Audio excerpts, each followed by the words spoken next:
पारदर्शी चक्की। श्रीनाथ चौहान उस गांव में पत्नी मंजरी और 6 साल की बच्ची अलेख्या के साथ एक छोटे से घर में रहता था। वो एक अच्छा पेंटर था। उसके खानदान में सभी लोग पेंटिंग करके औजार से मूर्तियां छिलकर बनाकर वो शिल्पकार को धनवानों को बेचकर बहुत ही इज्जत से जी रहे थे। वो ही प्रतिभा श्रीनाथ में आई। ज्यादा पढ़ाई नहीं किया, फिर भी अपने को जो कला आती है उससे पेंटिंग करके उसको आर्ट गैलरी में रखकर वहाँ पर आने वाले चित्रकला को चाहने वाले आकर कोई 10,000, कोई 15,000, कोई 25,000 में खरीदते थे। तो वो पैसे उसे 2 से 4 महीने तक उसके परिवार के लिए बस होते थे। पर हर महीने पगार मिलने वाली नौकरी वो कितना भी छोटी क्यों ना हो वो नहीं करता था। कब पता नहीं कौन सी पेंटिंग बिकेगी पता नहीं रहने से घर चलाने के लिए पैसों के लिए राह देखते रहता था। ऐसे ही श्रीनाथ का परिवार परेशानियां झेल रहा था। तो एक दिन फाइन आर्ट्स डिपार्टमेंट में काम कर रहे मुकुंद पंचोली करके आकर, अरे श्रीनाथ, अपने गांव में माजी जमींदार अभी उनकी माँ मर गई। उनके सम्मान में उनके कुल देवता कामेश्वरी देवी का एक छोटा मंदिर और उस मंदिर में हर प्रकार की शिल्पकारी पेंटिंग बनवाकर वहाँ पर एक प्रार्थना स्थल बनाकर अपनी माँ का कर्जा चुकाना है करके मुझे बुलाए तो मैं गया था। जमींदार के महल में ही ये कंस्ट्रक्शन होने वाला है। उसके लिए अच्छे शिल्पकार और चित्रकार को पुलाव करके उस मंदिर को सुंदर बनाव करके वो काम मुझे सौंपे। मुझे तुरंत तेरी याद आई। 2 महीने तक तेरे को फुल काम रहेगा। श्रीनाथ बहुत खुश होता है। श्रीनाथ ही नहीं और भी 3-4 शिल्पकार मूर्तियां बना रहे थे। चल रहे काम को जमींदार कभी कभी आकर देख रहे थे।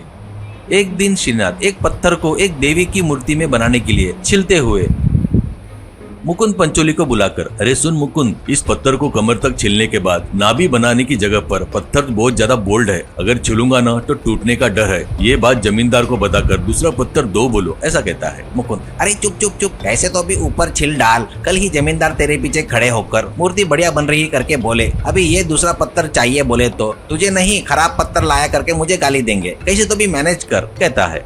श्रीनाथ पसंद नहीं होते हुए भी नाभि छिलना शुरू करता है, पर जो सोचा था वैसा ही हुआ। वो पत्थर नाभि के पास टूट जाता है। तभी उसी समय जमींदार आकर वो देखकर मुकुंद पर बहुत चिल्लाता है, तेरे को बताए तो तू अच्छा संभालेगा करके मुझे लगा। आलसी शिल्पकारों को बुलाकर काम सौंपा क्या? इसे और इस पत्थर को यहाँ से निकाल दे। ये पत्थर और शिल्पकार मुझे दिखने को नहीं होना कल से, ऐसा बोलता है। श्रीनाथ मेरी गलती नहीं है सर करके बोलने जाता है तो वो नहीं सुनता और वहाँ से गुस्से से चला जाता है।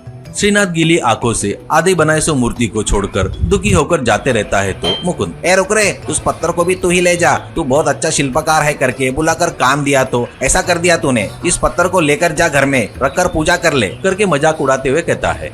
श्रीनाथ की पत्नी घर में दिलासा दे रही थी। वो, वैसे भी इस पत्थर का अभी उपयोग नहीं है ना, तो इसे आटा चक्की बनाने के लिए एक चक्की बना कर दो। हरदम इसके यहाँ उसके वहाँ जाकर पीस कर लाकर रोटी बनाने में तकलीफ हो रही है, ऐसा कहती है। तुरंत ये आइडिया अच्छा है करके आवाज सुनाई देती है। श्रीनाथ कौन है करके चारों तरफ देखता है तो मैं ही हूँ श्रीनाथ। इस पत्थर को छिलकर आधा बनाया ना, वही देवी हूँ। अब मुझे पूजा करने वाला कोई भी नहीं है, लेकिन तू मुझे बढ़िया छिलकर चक्की बनाकर आटा पीस लो, कहती है वो पत्थर की देवी। श्रीनाथ, ठीक है माँ, आपने जैसा बोले वैसा ही करूँगा करके छन्नी हथौड़ा लेता है। आश्चर्य की बात ये होती है कि वो चक्की बातें कर रही थी। बातें करते समय लेकिन पारदर्शी हो जाती थी। अलेख्या को बुलाकर, क्या बेटी स्कूल नहीं गई क्या करके पूछती थी चक्की। अलेख्या विचार करते हुए, पैसे नहीं भरे इसलिए स्कूल से नाम निकाल दिए, ऐसा कहती है तो चक्की, अरे ऐसा क्या, तो ले पैसे करके वो अपने आप घूम रही थी तो पैसे बहुत सारे बाहर गिर रहे थे।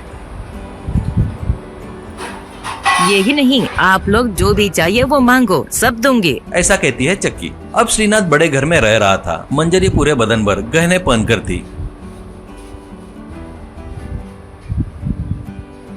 ये सब पता चलने पर मुकुंद के साथ जमींदार आकर, ये चमत्कारी चक्की हमारी है, ईमानदारी से हमको दे दो। श्रीनाथ, ऐसे कैसे? इस पत्थर को तो मुझे दे दिए ना, कहता है तो मुकुंद और जमींदार उस चक्की को उठाने के लिए आगे आते हैं। चक्की फट से उठकर लुढ़कते हुए गली में चली जाती है।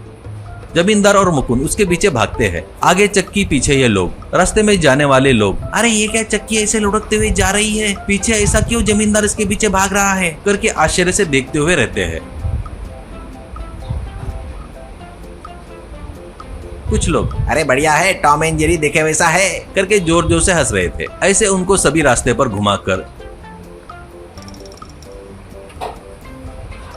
फिर से श्रीनाथ के पास आकर रुक जाती है चक्की।